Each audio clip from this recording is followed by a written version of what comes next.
Bon, Kerton, mes amis, dommage, le cours de vendredi, ça n'a pas marché l'enregistrement, je ne sais pas pourquoi. Je le referai, mais il était très spécial, donc dommage, c'est chaval. Je le referai pour pas qu'on perde. On était au 23e, là on est au 24e.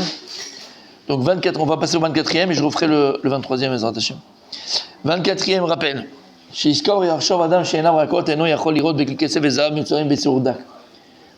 Une personne qui a la vision affaiblie, il n'arrive pas à...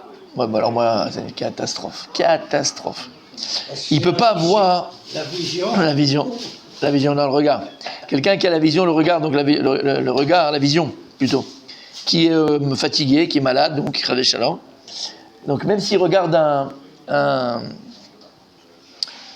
une pièce en or ou une pièce en argent, il ne pourra pas regarder bien tous les points, d'accord, soit de la sculpture, soit de la pièce. Il ne pourra pas voir les choses comme il faut, de manière claire, de manière barour, d'accord, dans toute sa splendeur, dans toute sa beauté, dans toute sa daïkanout.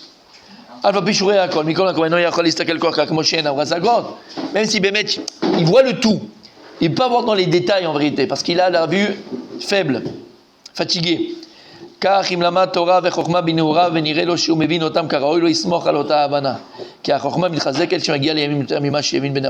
il dit pareil, on parle de vision, comme vous avez dit M. Bendanan, on parle de vision de l'esprit. Et il dit pareil, même lorsqu'une personne elle a étudié quand elle était jeune, il faut qu'elle réétudie même les mêmes sujets qu'il a étudiés quand il prend de l'âge. Alors ici il ne parle pas par rapport à l'oubli, exactement, il parle par rapport à la vision. Quand on est jeune, on a une vision plus jeune des choses, on a moins de maturité, on a une vision différente. Quand on est jeune, on a plus de mal à voir dans les détails, d'accord ? Et même dans la Torah, attention, on a une vision qui est très restreinte, d'accord ? Qui est un peu, pas vraiment, mais un peu immature. Mais c'est normal de toute façon. On n'a pas le même vécu, on n'a pas la même expérience, on n'a pas, d'accord, de vie que lorsqu'on arrive à l'âge de 30 ans, 40 ans, même 50 ans, 60, 70, 80, 90, 200, 400, c'est pas pareil. Et donc il te dit, même si tu as étudié quand tu étais jeune, ta vision de la Torah et de ton étude n'est plus la même quand tu seras un peu plus mature et plus âgé. Et donc, tu te dois de réétudier même les sujets que tu avais déjà étudiés, parce que tu vas avoir une nouvelle vision. Et de toute façon, entre parenthèses, faut pas aller à 20 ans plus tard. Hein. Voilà. Une semaine après, ou des fois un mois après, ou même des fois, d'accord, tu fais un Rav Dessler et tu le comprends complètement différemment. Ou pas différemment, parce que c'est pas vrai, pas complètement différemment, mais tu vois des points, entre guillemets, tu vois des points que tu n'avais pas réussi à cerner, ou que tu n'avais même pas décelé dans le Rav Dessler. Et avec la maturité, tu comprends les choses de manière encore plus profonde, différente, plus large. Et donc, c'est exactement ce qu'il dit le Rav ici. Et c'est pour ça que lorsque tu vas prendre maturité au niveau de ton esprit, de ton intellect, de ton intelligence, alors c'est le moment vraiment où tu dois te concentrer vraiment et réfléchir profondément sur tous les domaines de ta vie. C'est pas seulement dans la Torah, d'accord ? Quand tu t'es marié, tu avais 20 ans, bon pour certains ils en avaient 25, d'autres ils en avaient 30, l'homme est chané. Tu comprends bien que l'expérience du mariage fait qu'aujourd'hui tu n'as pas la même vision de ton couple, tu n'as pas la même façon d'appréhender le couple, la relation d'un couple, et toutes ces choses-là, le partage, le don, tout. Pourquoi ? Parce que tu as une maturité, le respect, tout. Tu as appris d'abord à plus connaître encore ta conjointe, ou tu as plus appris à connaître ton conjoint. Et d'ailleurs, lui-même il a changé, elle-même elle a changé, elle-même elle a évolué, lui-même il a évolué, on évolue ensemble, et donc il y a plein de choses qui font que c'est pas la même chose. Je ne sais pas si ça vous arrive à vous, moi pas très souvent, mais ça m'arrive. Des fois je me dis, si j'avais, il y a 20 ans, il y a 20 ans, il y a 30 ans, quand j'ai eu mes enfants, les premiers, le deuxième et les autres après, mais si j'avais la maturité que j'ai aujourd'hui, quand j'ai eu mes enfants, j'aurais évité 95% des erreurs que j'ai pu commettre avec eux.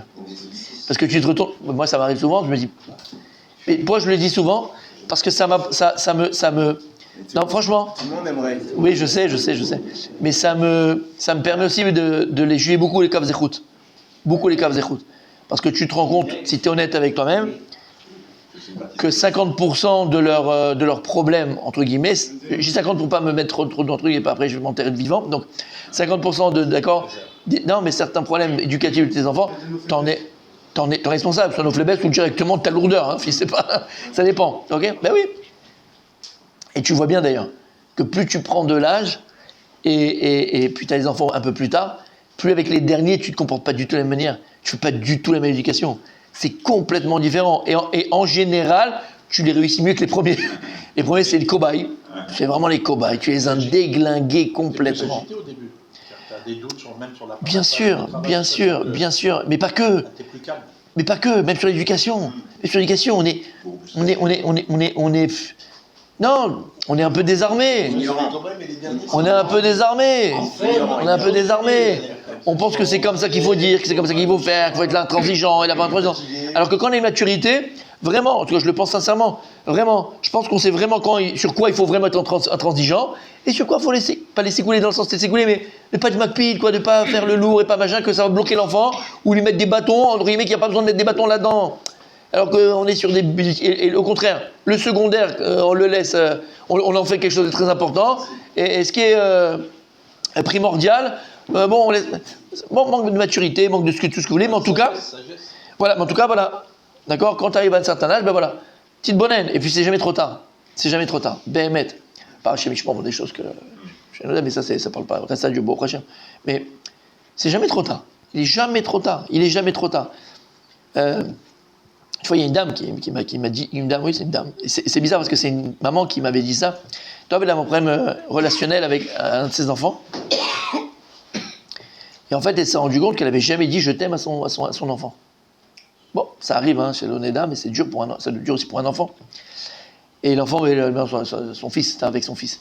Et son fils, il avait je sais pas, il avait 25 ans aujourd'hui, quoi. Il était marié, il avait un enfant. Et elle m'avait demandé, elle m'avait dit, mais est-ce que je peux rattraper ça? Est-ce que je peux réparer ça? Bien sûr. Le vécu, il est là. On peut toujours réparer. Rien vous empêche de taper à la porte. Il s'y attend même pas. D'aller le voir, il dit, qu'est-ce que tu fais là, maman? Ben, je voulais te dire une chose que je t'ai jamais dit. Et j'étais nul. Je sais pas pourquoi, je sais pas machin. Et je l'ai tellement fort au fond de moi que je peux pas le garder parce que c'est tellement vrai, c'est tellement puissant. Je peux t'assurer que par expérience, ça rattrape mon fils. La personne, elle a souffert pendant 25 ans. Il ne perçoit pas de la même manière que s'il avait perçu à 10 ans. Beaucoup plus. Parce qu'il comprend que sa maman, elle a été capable de dépasser son kavod et son honneur et tout ce que tu veux, et d'être modèle à émettre, de dire la vérité. J'ai eu un problème, je sais pas pourquoi, je ne comprends pas. J'en ai souffert peut-être plus que toi encore. Je suis désolé pour la souffrance que je t'ai causée pendant toutes ces années. Mais c'est parce qu'on a souffert, toi et moi, pendant 25 ans, qu'on va le tuer pendant 50 ans. Voilà, mon fils, je t'aime. T'es la chose la plus belle qui m'est arrivée dans ma vie. Je sais pas pourquoi j'arrivais pas à te le dire. Je sais pas. C'est fini, ils ont une relation complètement différente. Alors oui, il y a une souffrance pendant 25 ans, mais pourquoi tu veux continuer cette souffrance? Alors, je vais te dire pourquoi tu veux continuer cette souffrance. Soit parce que tu penses que tu peux pas réparer, et c'est pas vrai. C'est au contraire, que c'est trop tard. Zelonachon. Tu as pris comment on appelle ça, une complicité. Tu peux construire des choses extraordinaires. Zelonachon, comme dans un couple. C'est pas pareil parce que c'est plus un bébé. Donc elle a bloupé le truc de lui dire je t'aime quand il était sur la balançoire. Tout ce que, ok, mais la vie elle continue. Et bien le contraire, ils vont. Par expérience, mon fils, je peux te dire, Béhémet, c'est émet, ça marche, c'est vrai, c'est comme ça. On peut tout réparer. Chose normale, je parle pas chez Ishmor. Il y a eu des attouchements ou des trucs comme ça, le truc il dit pardon, mais casse-toi, crève, quoi. C'est-à-dire, le mal il fait, ça c'est une blessure. Je parle de relationnel vraiment, tu vois ce que je veux dire? Ces choses-là. Soit dans un couple aussi pareil. Ok? Pendant 5 ans, tu as été un pauvre type.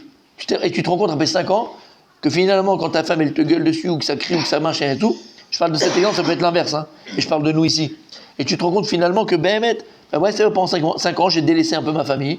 Je me suis. L'autre, il va se mettre que dans son travail pendant 5 ans parce qu'il pensait que elle était là comme rien du tout et tu faisais pas attention à elle, elle n'en peut plus. Ou c'est avec les enfants, ou que ce soit parce que tu es trop avec les copains. Pourquoi, d'accord? Et un matin, tu te réveilles. Béhémet, Akadosh Baruch Hu t'amène un réveil en toi. Réveille-toi, mon fils.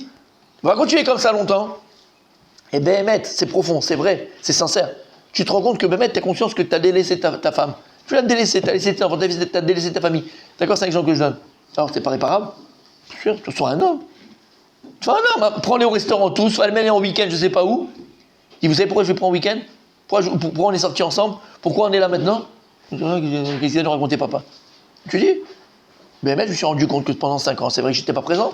Pendant 5 ans, j'ai pas fait ce qu'il fallait. Pendant 5 ans, mais maintenant j'ai conscience de ça. Je m'en excuse, je machin. Bien sûr. Mais bien sûr. Ça va changer. Ah oui, papa. Un week-end, c'est pas assez. C'est ça. Là, t'as fait le marocain. Hein. C'est bizarre, t'as fait le marocain. Il y en a beaucoup. Ouais, non, tout ça pour dire quoi, Rabbi David? Et je sais que tu étais d'accord avec moi. C'est qu'on peut réparer. Et le Yetzirah, le Satan, le Yetzirah, Béhémet, il nous fait croire que c'est pas possible, que l'histoire est morte, que c'est fini, que c'est machin, que c'est. C'est l'onachon. J'ai eu quelqu'un au téléphone la semaine dernière, elle écoute les cours, donc elle va se reconnaître. Elle a eu beaucoup de problèmes avec sa maman. Bref. Et sa maman le fait vraiment des coups fous. Alors vraiment là, pour le coup, c'est vraiment des coups foireux. La maman, elle a fait à sa fille des coups foireux, mais bon, des trucs. La pauvre. Vraiment, la pauvre, c'est pas simple, c'est dur. Du maman, sa maman, c'est tout. Maman, c'est coups foireux, hein, des vrais coups foireux, c'est horrible. C'est qu'elle a dû partir de la maison, pas elle, sa mère, mais pas parce qu'elle a fait des bêtises du tout. Hein, c'est une fille superbe, superbe. Bref, l'homme est chané.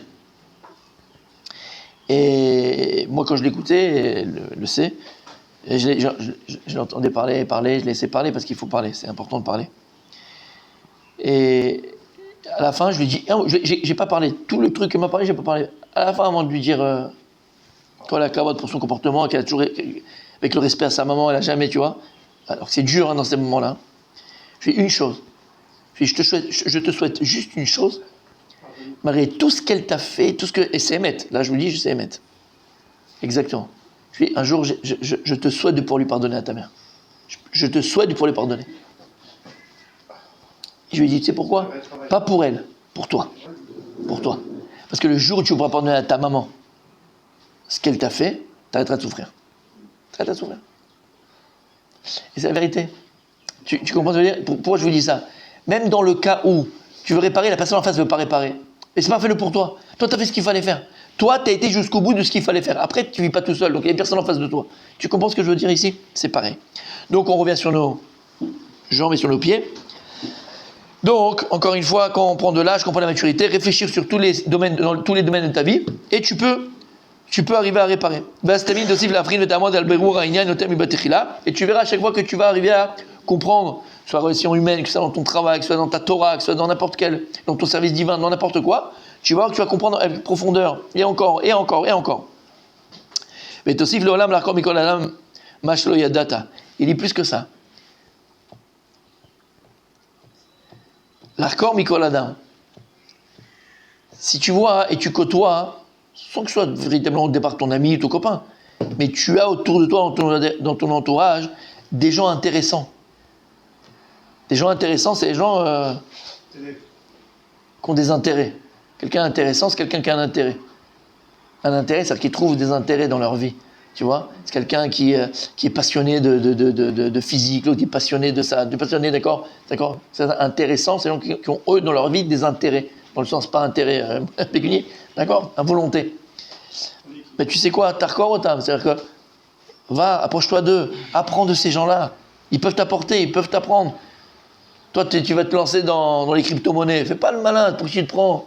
Pour qui tu te prends?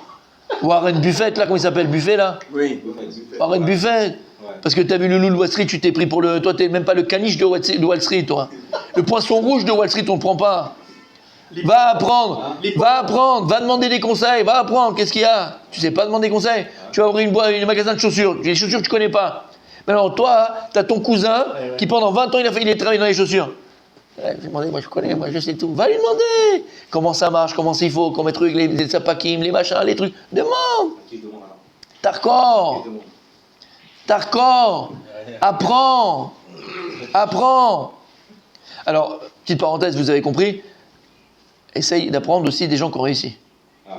Voilà, c'est mieux. Mais même des gens qui ont raté, tu peux apprendre. Parce qu'on peut apprendre de leur. Alors, j'aime pas ce mot échec, je sais pas que je l'ai pas utilisé, vous me connaissez tous. Erreur. Tu te rappelles? Erreur. J'aime pas ce mot échec. Erreur.